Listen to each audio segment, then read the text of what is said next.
नमस्कार, जय जोहार।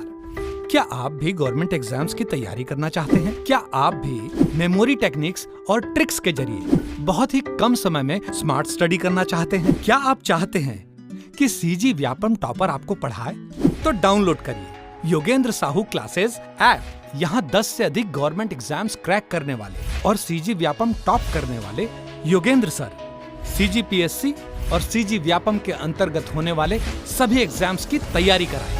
तो डाउनलोड करिए Yogendra Sahu classes app to be the best, learn from the best.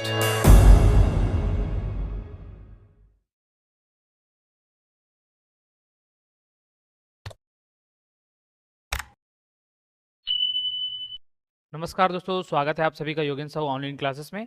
मैं हूं आकाश चंद्राकर और आज हम लोग मेटल प्लस नॉन मेटल के एमसीक्यू करेंगे। इससे पहले 2 वीडियोस में हम लोगों ने मेटल और फिर अलग से नॉन मेटल को कवर कर रखा है, तो मुझे लगा कि इन दोनों से और भी क्वेश्चंस कराने चाहिए, तो ये फिर मैं एक और वीडियो लेकर आया हूँ। ठीक है, इसके PDF कहाँ मिलेंगे? तो Yogendra Sahu classes app install करो, वहाँ 30 रुपीज़ में आपको सारे एमसीक्यूज के PDF मिल जाएंगे जो कि साइंस से रिलेटेड है। अगर सीजी का चाहिए तो सीजी का अलग सेक्शन बना हुआ है। अगर इसके डिटेल एक्सप्लेनेशन वाले वीडियो चाहिए तो 149 पर कोर्स अवेलेबल है, उसको परचेज करके सारी चीज़ों को आप क्वेश्चंस के थ्रू और भी पॉइंट्स को ऐड करते हुए पढ़ सकते हैं, समझ सकते हैं। ठीक है, साथ में ये बता दूं कि अभी जो प्रयोगशाला परिचारक का जो फॉर्म आया हुआ है उसका कोर्स अवेलेबल है, उसको भी आप लोग परचेस कर सकते हैं। साथ में टेस्ट सीरीज भी परचेस कर लीजिए, क्योंकि अब दिन कम बचे हैं, तो टेस्ट सीरीज दिलाते हुए आप लोग चलिए।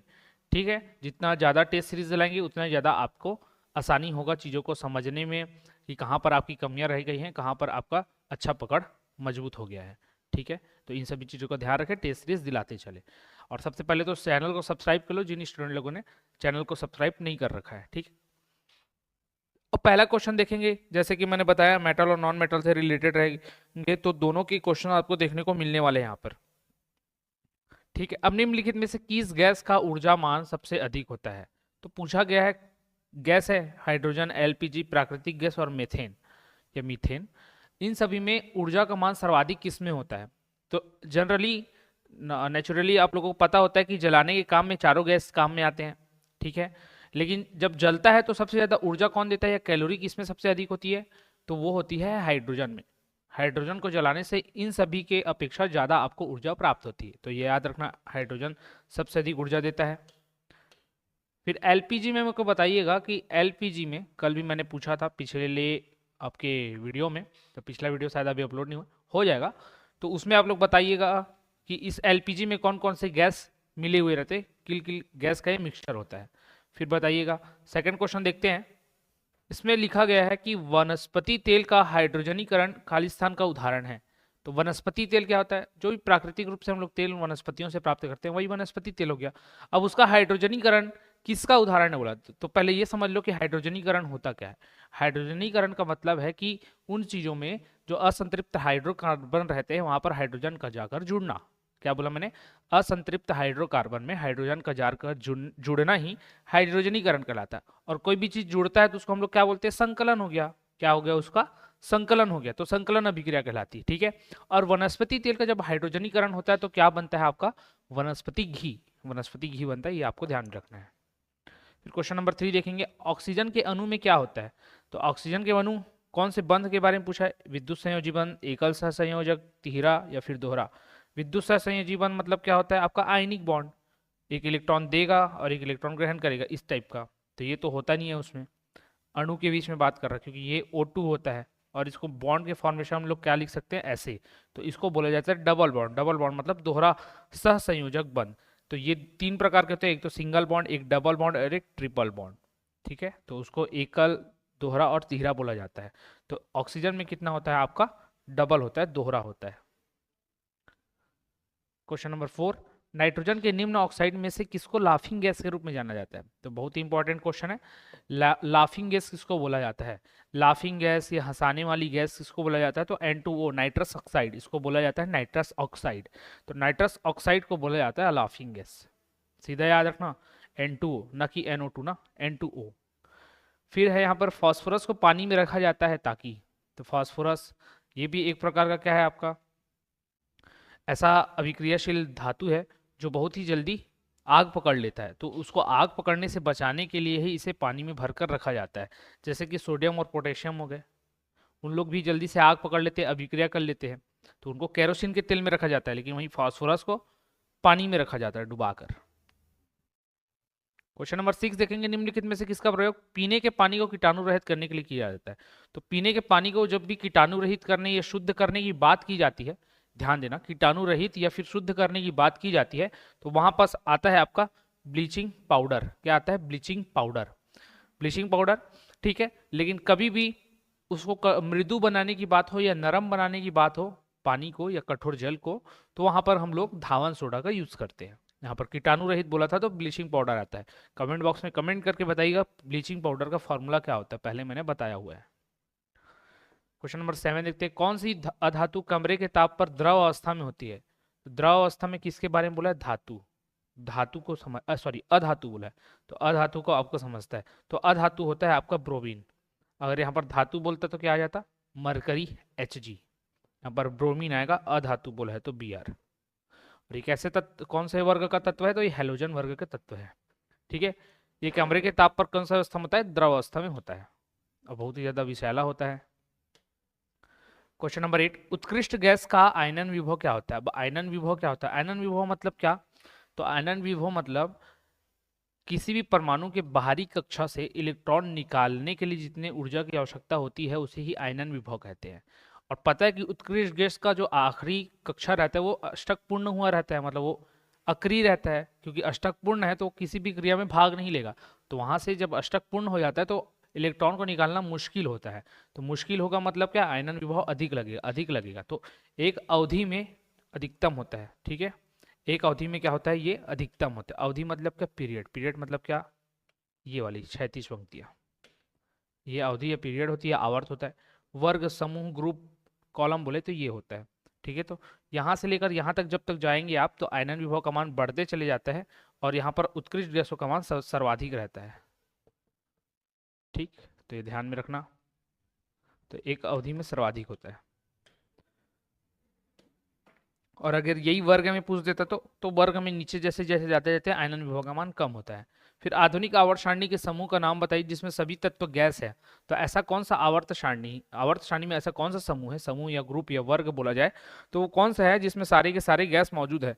तो आपका 18 होता है, क्योंकि ये सारे अक्रिय गैस वाला ग्रुप होता है। यहाँ पर आपका helium, neon, argon, krypton, xenon, radon, ये सब आते हैं, सारे के सारे क्या है? गैस है। तो समूह 18 होगा। बाकी किसी और समूह या वर्ग में आप देखेंगे तो वहाँ ऊपर आपको कहीं पर गैस, फिर अधातु, धातु, इस तरीके की चीजें मिलेंगी। क्वेश्चन नंबर 10, प्याज काटते समय आंखों में जलन पैदा करने वाला यौगिक कौन है? तो सल्फर है। ये सीधा सीधा रटने वाला क्वेश्चन है, तो इसको ध्यान में रख लेना। जैसे फास्फोरस को पानी में क्यों रखा जाता है? क्योंकि ज्यादा अभिक्रियाशील है, इसलिए पानी में रखा जाता है, और वो जल जाता है हवा के कांटेक्ट में आते हैं, तो सीधा रटने वाली चीजें हैं। वैसे ही प्याज काटते समय आंखों में जलन पैदा करने वाला यौगिक कौन होता है? तो सल्फर होता है, सल्फर, ठीक है। सल्फर का परमाणु क्रमांक कमेंट करके बताइएगा क्या होता है। फिर 11वां क्वेश्चन, जल और अन्य पदार्थों से रंगीन अशुद्धियों और बुरी गंधों को अधिशोषित करने के लिए कार्बन के निम्नलिखित में से किस अपरूप का उपयोग किया जाता है? ठीक है, तो कार्बन के बहुत से अपरूप होते हैं, जैसे कि हो गया आपका ग्रेफाइट, हीरा, चारकोल, कोल या कोयला बोला है, और इसमें क्या कार्बन ब्लैक लिखा है, ठीक है। तो अपरूपों में से ऐसा कौन सा अपरूप होगा जो जल के अंदर रंगीन अशुद्धियां होंगी और बुरी गंध होती है उसको एब्जॉर्ब कर लेता है? तो वो होता है आपका चारकोल, या चारकोल लिखा है, चारकोल होता है। चारकोल क्या होता है? तो देखना आजकल चारकोल का फेस वॉश आता है, ठीक है, जो यूज करते होंगे वो समझ गए होंगे, अदरवाइज जो यूज नहीं करते हैं तो वो उनको भी पता होगा कि चारकोल नाम का फेस वॉश आता है, एडवर्टाइज में देखते हैं। वो क्या करता है, गंदियों को, जैसे गंदगियों को, जैसे कि फेस के ऊपर रहता है तो वो रब करके निकाल देता है, ठीक है, या अच्छे तरीके से फेस के रोम छिद्रों में घुसकर उन गंदगियों को निकाल देता है। तो सेम टू सेम यहाँ पर प्रोसेस पानी के साथ भी होता है, ठीक है। पानी की अशुद्धियों को और बुरी गंधों को दूर कर देता है और वो नीचे में बैठा देता है। ये होता है कौन? आपका चारकोल। चारकोल कोयले के समान ही होता है, बट कोयला नहीं होता है वो, ठीक है, इतना ध्यान रखना। फिर क्वेश्चन नंबर 11-12 देखते हैं, सोडियम कार्बोनेट का सामान्य नाम क्या होता है? सोडियम कार्बोनेट का सामान्य नाम क्या होता है? तो सोडियम कार्बोनेट ये क्या होता है? आपका धावन सोडा, धोने का जो सोडा होता है उसको सोडियम कार्बोनेट बोला जाता है, ठीक है।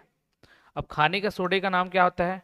रासायनिक नाम आप मेरे को बताइएगा, जैसे सोडियम कार्बोनेट है धावन सोडा, तो वैसे ही खाने के सोडा को क्या बोलते हैं कमेंट करके बताना है आप लोगों को, ठीक है, कमेंट जरूर कीजिएगा। क्वेश्चन नंबर 13, टूथपेस्ट की सामग्रियों में से एक नहीं है, टूथपेस्ट में क्या नहीं होता, तो टूथपेस्ट में बना क्या रहता है, कैल्शियम कार्बोनेट होता है, ठीक है। उसके बाद क्या बोलना चाहिए कि मैग्नीशियम कार्बोनेट होता है, कैल्शियम सल्फेट होता है, इन सभी से मिलकर एक टूथपेस्ट बनाया जाता है, उसमें ये सभी रहते हैं।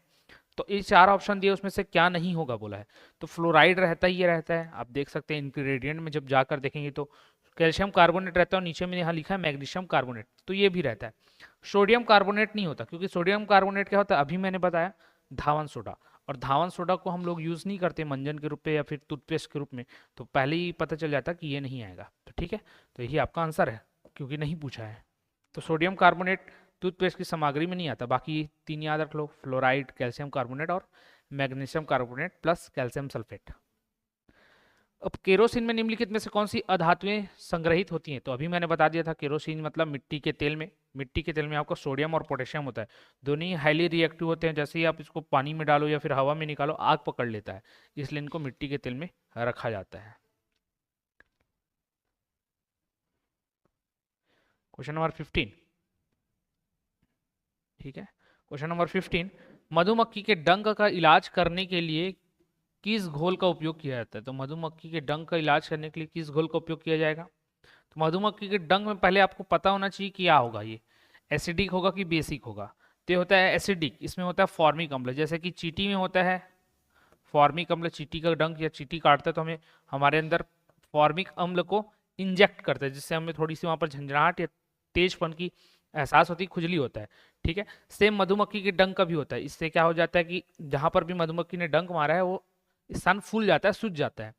तो अब उसका इलाज के रूप में हम किसके घोल को यूज कर सकते हैं, बेकिंग सोडा, दूध, सिरका या नींबू का रस, तो ये तो खुद एसिडिक है, एसिडिक में एसिडिक मिलाओगे तो काम नहीं करेगा, सिरका भी एसिडिक है काम नहीं करेगा, दूध में भी लैक्टोस अम्ल होता है वो भी अम्ल है तो भी काम नहीं करेगा। बेकिंग सोडा ये होता है क्षारी, तो बेकिंग सोडा या फिर सोडियम बाइकार्बोनेट जिसको बोलते हैं, इसके घोल को जब हम लोग लगाते हैं फॉर्मिक अम्ल मतलब जहाँ पर मधुमक्खी ने डंक मारा है वहां पर, तो वो फफोले नहीं बनने देता या फिर सूजन नहीं आने देता है, ठीक है, तो बेकिंग सोडा का यूज किया जाता है, इतना आपको ध्यान में रखना है। Question number 16, plaster of Paris का रासायनिक सूत्र क्या है, प्लास्टर ऑफ पेरिस, तो देखो प्लास्टर ऑफ पेरिस का जो रासायनिक सूत्र होता है वो होता है CaSO4 हाफ H2O, ये याद रखना CaSO4 हाफ H2O डायरेक्ट पूछा जाता है। अब प्लास्टर ऑफ पेरिस इसका यूज हम लोग मूर्ति बनाने में, मूर्तियों के सांचे बनाने में, जो भी कोई हाथ या पैर टूट जाते हैं तो हड्डियों को जोड़ने के समय जो प्लास्टर चढ़ाया जाता है उसमें करते हैं। अब ये हाफ H2O तो है, लेकिन ये बनता किससे है, तो ये बनता है जिप्सम से, जिप्सम से इससे बनाया जाता है, और जिप्सम का सूत्र क्या होता है, तो CaSO4 इंटू 2H2O, ये 2 होता है और ये हाफ हो जाता है। तो कभी कभी ये भी क्वेश्चन पूछा जाता है कि प्लास्टर ऑफ पेरिस जिप्सम का कितना भाग हो जाता है, तो 1/4 हो जाता है, क्योंकि 1/4 कर दोगे इसको तो ये 1 और ये 2 बचेगा, तो हाफ ही तो बचा, तो इसलिए इसको याद रखना, प्लास्टर ऑफ पेरिस जिप्सम का 1/4 भी होता है रासायनिक सूत्र की दृष्टि से। फिर आयरन ऑक्साइड का रासायनिक सूत्र, आयरन ऑक्साइड क्या होता है, तो ये होता है आपका Fe2O3, क्या होता है Fe2O3, Fe2O3 ही आयरन ऑक्साइड होता है, और यही जंग के समय में निर्माण होता है, जंग जो लगता है वो इसी के फॉर्म में लगता है। क्वेश्चन नंबर 18, मैग्नीशियम मिल्क या मिल्क ऑफ मैग्नीशिया का प्रयोग किस प्रकार किया जाता है, तो ये घुट्टी या लैक्सेटिव, दर्दनाशक, सामक औषधि जिसे सीडेटिव भी बोला जाता है, और एंटीबायोटिक किस रूप में किया जाता है, तो ये लैक्सेटिव की या घुट्टी के रूप में किया जाता है। तो मिल्क ऑफ मैग्नीशिया क्या करता है, जैसे कि एसिडिटी बढ़ जाता है या फिर किसी भी व्यक्ति को शौच अच्छे से नहीं हो पा रहा है, तो उस दौरान इसको मिल्क ऑफ मैग्नीशिया को दिया जाता है ताकि वो अच्छे से उसका जो भी मोशन है वो हो सके, ठीक है, इस वजह से मिल्क ऑफ मैग्नीशिया का यूज़ किया जाता है। तो एक तो आप लोग ये याद रखना एसिडिटी में भी, और दूसरा है लैक्सेटिव, लैक्सेटिव क्या होता है मैंने मीनिंग समझा दिया, और नहीं समझ में आया होगा तो इसको और सर्च करके आप समझ सकते हो, ठीक है। तो कभी भी शौच अच्छे से नहीं हो पा रहा है तो लैक्सेटिव के केस में उसको डाला जाता है और मिल्क ऑफ मैग्नीशिया दिया जाता है, ठीक है। जैसे इनो पीते हैं तो इनो में क्या रहता है, मिल्क ऑफ मैग्नीशिया ही रहता है, वो एसिडिटी को कम करता है। फिर देखते हैं क्वेश्चन नंबर 19, क्विक सिल्वर किसे कहते हैं, क्विक सिल्वर मतलब जो सिल्वर की तरह दिखाई दे, रैंडमली, तो उसे क्विक सिल्वर बोलते हैं। इसमें क्या टाइटेनियम, मरकरी, प्लेटिनियम या रेडियम, तो मैंने पिछले लेक्चर में बताया था मरकरी जो होता है वो आपका क्विक सिल्वर के अंतर्गत आता है, जिसको हम लोग Hg से डिनोट करते हैं, और परमाणु क्रमांक इसका होता है 80। ठीक है, तो क्विक सिल्वर किसको बोलते हैं, हम लोग मरकरी को होते हैं। और ये एक ऐसा धातु है जो कमरे के तापमान पर द्रव अवस्था में रहता है। फिर आज का आखिरी क्वेश्चन, क्वेश्चन नंबर 20। ठीक, तो इससे पहले कहना चाहूंगा कि अगर आप लोगों ने सब्सक्राइब नहीं किया है तो सब्सक्राइब कर लीजिए चैनल को। ठीक है, ज़्यादा से ज़्यादा शेयर कीजिएगा ताकि आपके जैसे जो भी स्टूडेंट हैं उनको इसका लाभ पहुंच सके, और वो भी इस वीडियो को देखकर अपने केमिस्ट्री के जो सब्जेक्ट हैं उसको और भी अच्छे से बेहतर बना सके। ठीक है, और लाइक जरूर कीजिएगा वीडियो को, उससे हमारा मोटिवेशन बढ़ता है। किसी प्रकार की कहीं पर कुछ डाउट्स रहे तो कमेंट करके जरूर बताइएगा, और जो भी क्वेश्चंस मैंने पूछा उन सभी के आप लोग कमेंट करते रहिएगा। ठीक है, अब क्वेश्चन नंबर 20 देखते हैं। निम्नलिखित में से किस प्रक्रिया में जिंक ऑक्साइड बनता है? जिंक ऑक्साइड जो एक सुरक्षा परत के रूप में कार्य करता है और जंग की रोकथाम करता है। तो देखो, कभी भी हम लोग लोहे को जंग रहित बनाने के लिए उसके ऊपर क्या करते हैं, जिंक ऑक्साइड का परत चढ़ा देते हैं, और उसको हम लोग बोलते हैं स्टेनलेस स्टील।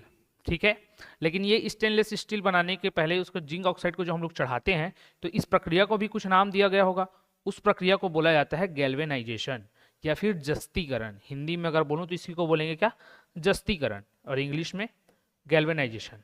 तो दोनों नाम ही याद रखना, एक ही चीज है। प्रोसेस क्या होता है, जिंक ऑक्साइड की परत चढ़ाई जाती है जो कि जंग रोधी बना देता है किसको, इस्पात को या स्टील को या लोहे को। ठीक है, तो ये थे आपके टॉप 20 क्वेश्चंस जो कि मेटल और नॉन मेटल दोनों के मिक्स क्वेश्चन थे। अब ये हो गया आपका टोटल कंप्लीट। ठीक है, अब इसके बाद हम लोग इनऑर्गेनिक की ओर बढ़ेंगे, ऑर्गेनिक की ओर बढ़ेंगे, और ऑर्गेनिक केमिस्ट्री में हम लोग हाइड्रोकार्बन्स एंड उसके बाद आने वाले बाकी चीज़ों को धीरे धीरे पढ़ते चलेंगे। तो ज़्यादा से ज़्यादा 5 से 6 क्लासेस में आपके सारे केमिस्ट्री के MCQ हो जाएंगे, उसके बाद हम मिक्स क्वेश्चंस की ओर बढ़ने लगेंगे। ठीक, आशा करता हूँ आप सभी को ये वीडियो अच्छा लगा हो, और हमारे साथ जुड़े रहिएगा, लाइक शेयर सब्सक्राइब जरूर कीजिएगा। इस वीडियो में इतना रखते हैं, धन्यवाद।